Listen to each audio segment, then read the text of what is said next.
ఈరోజు మనం 18 శక్తిపీఠాలలో ఒకటైన ఒరిస్సాలో ఉన్న జాజ్పూర్ బిరాజాదేవి శక్తిపీఠాన్ని దర్శిద్దాం. మన తెలుగు వాళ్ళు గిరిజాదేవి అంటారు, కానీ ఒరిస్సాలో అమ్మవారిని బిరాజాదేవిగా పిలుస్తారు. టెంపుల్కి దగ్గరగా ఉన్న రైల్వే స్టేషన్ జాజ్పూర్ క్యోంజార్ రోడ్. ఇది ఒక చిన్న రైల్వే స్టేషన్. ఇక్కడ ఫెసిలిటీస్ ఏమీ ఉండవు. మీరు రైల్వే స్టేషన్ బయటకి రాగానే షేరింగ్ ఆటోస్ అండ్ టాక్సీస్ ఉంటాయి. రైల్వే స్టేషన్ నుండి అమ్మవారి టెంపుల్ 30 కిలోమీటర్స్ ఉంటుంది.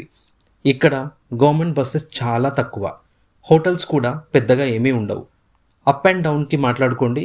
మేము 1000 రూపీస్కి కార్ తీసుకున్నాం. పురాణాల ప్రకారం దక్ష ప్రజాపతి యజ్ఞానికి అందరినీ పిలుస్తాడు, కానీ తన కూతురు సతీదేవి అల్లుడు మహాశివుణ్ణి మాత్రం పిలవడు. పిలవని చోటకి వెళ్ళకూడదు అని మహాదేవుడు చెప్పినా కూడా వినకుండా సతీదేవి తన తండ్రి చేసే యజ్ఞానికి వెళ్తుంది. దక్షుడు పరమేశ్వరుణ్ణి అవమానిస్తాడు.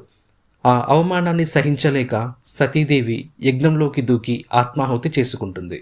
సతీదేవి వియోగంతో మహాశివుడు ఆమె శరీరాన్ని తీసుకొని తాండవం చేస్తాడు. ఆ ప్రళయం నుండి ప్రపంచాన్ని రక్షించడానికి శ్రీ మహావిష్ణువు సుదర్శన చక్రంతో సతీదేవి శరీరాన్ని 16 ముక్కలుగా చేస్తాడు. ఆ శరీర భాగాలు పడిన ప్రదేశాలు అన్నీ శక్తిపీఠాలుగా ప్రసిద్ధి చెందాయి. జాజ్పూర్లో ఉన్న గిరిజాదేవి శక్తిపీఠం 11వ శక్తిపీఠం. ఇక్కడ సతీదేవి నాభిభాగం పడిందని పురాణాలు చెప్తాయి.